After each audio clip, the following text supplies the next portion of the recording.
At a small electronics store on a quiet afternoon, a young woman stands at the counter with a pair of new headphones in her hand. The price tag reads $179. She pauses for a moment, then notices a small sign beside the register. It says, "Pay in 4, no interest." The clerk smiles and asks if she wants to split the payment. It sounds easy, even smart. She taps her phone, and within seconds, the purchase is approved. No credit check, no waiting, no paperwork. Just a few clicks and it is done. Outside, the sunlight spills across the parking lot. Her phone buzzes with a message. The first payment has been charged. It feels instant, simple, and harmless. She does not think about the next 3. It does not feel like a loan. It feels like convenience. Across the country, scenes like this play out every day. At clothing stores, online checkouts, grocery apps, and even gas stations, the same button appears. Buy now, pay later. For millions of Americans, it has quietly become part of everyday life. It is not just another payment option. It is a new habit, a culture of spending that feels modern, flexible, and harmless. A $700 phone becomes $175 today. A $1,000 sofa turns into 4 easy payments of $250. To many, this is not borrowing. It is managing money wisely. No interest, no visible debt, no fear of rejection. Buy now, pay later feels like freedom. The ability to have now and pay later without the pressure of traditional credit. BNPL has become a new culture that looks like buying without borrowing, but the government sees it differently. What feels like smart spending to consumers looks like growing imbalance to regulators. Why has this convenience become something worth watching?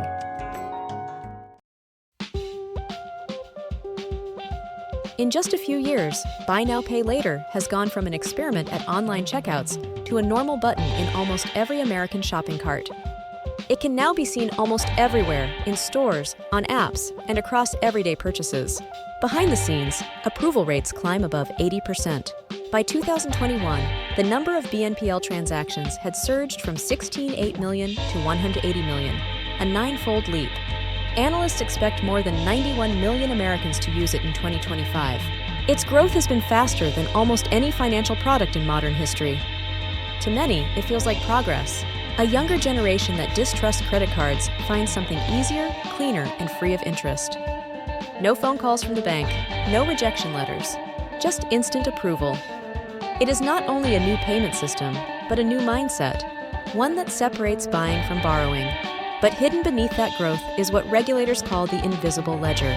Most BNPL transactions are not reported to credit bureaus.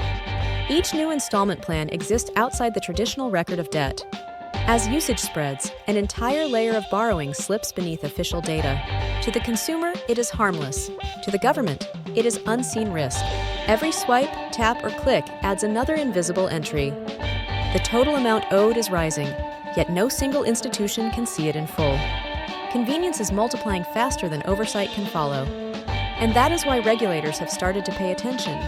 But long before the government stepped in, another group had already sounded the alarm: the banks. They were the first to notice what was changing beneath the surface. Because with every BNPL purchase, their old territory was quietly shrinking. For decades, banks were the gatekeepers of credit. They decided who could borrow, how much, and at what cost. Every transaction, every payment passed through their systems. Interest and fees flowed back to them, along with the most valuable resource in modern finance: data. They didn't just lend money, they measured trust. But Buy Now, Pay Later has changed that order. When people use these services, they often skip the credit card entirely. That means banks lose the interest they would have charged, the transaction fees they would have collected, and the spending data that shaped their business decisions. A purchase that once went through a Visa or MasterCard network now passes through an app built by a fintech company. The profit and the information move elsewhere. What worries the banks even more is control. They no longer see how much credit a person is using across different platforms. That visibility, once their power, now belongs to fintech firms that process millions of microloans each day. It's as if the map of national credit has begun to split, with traditional institutions on one side and new digital lenders on the other. To regulators, this shift looks like credit leaking out of the official system. The rules that once defined lending no longer apply in full. Millions of small, instant loans are being made without the same oversight, without the same reporting, and without the same accountability. So when banks say they're nervous, it's not only about lost profit. It's about losing their role as the central authority in how a nation borrows. Buy now, pay later isn't just changing how people pay. It's changing who decides what credit really means. And that change is now rippling beyond banks, into the foundations of the economy itself. Each new BNPL purchase may seem small, but together they form a growing pool of hidden debt. Most of it never appears in official credit data. To regulators and central banks, it's a blank space on the national balance sheet. On paper, the system looks stable. In reality, millions of small, untracked loans are stacking up beneath it. Surveys show that more than 40% of BNPL users have missed at least one payment. Some are juggling multiple loans across several apps, trying to stay afloat as due dates overlap. Each time that happens, a private problem quietly becomes a public one. Because when enough people fall behind, the risk spreads. Economists warn that these unreported debts distort the picture of household borrowing. If central banks raise or lower interest rates without knowing how much real debt exists, their policies could miss the mark, tightening too late or easing too soon. An invisible imbalance can grow inside the financial system long before anyone sees it. Governments remember what happens when credit expands faster than it can be measured. History shows that unseen debt is often where economic tremors begin. And this time, it isn't born from reckless lending by banks, but from convenience itself. What started as a harmless way to split a payment has become a blind spot in how nations read their own economies. That is why regulators no longer see BNPL as a small consumer product. They see it as a growing network of invisible loans that could someday shake the stability they are meant to protect. So it was only a matter of time before the government stepped in. For years, buy now, pay later existed in a gray zone.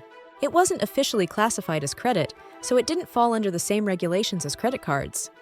There were no requirements for clear billing statements, refund policies, or dispute resolutions. To consumers, it felt simpler.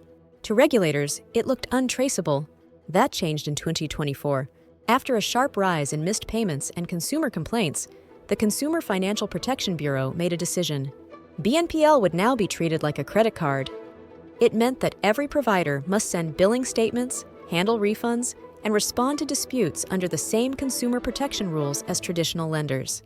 But this move wasn't just about consumer safety. Behind it was a deeper goal: restoring visibility. The government wants to rebuild a complete picture of national credit, one that includes the loans people take through apps as well as banks. Without that transparency, policymakers are steering the economy without knowing where the risks truly lie. BNPL began as a tool for convenience. Now it has become a test of accountability. Regulation isn't here to end it, but to make the invisible visible again. And as the government tightens its grip, another player quietly returns to the stage: the banks.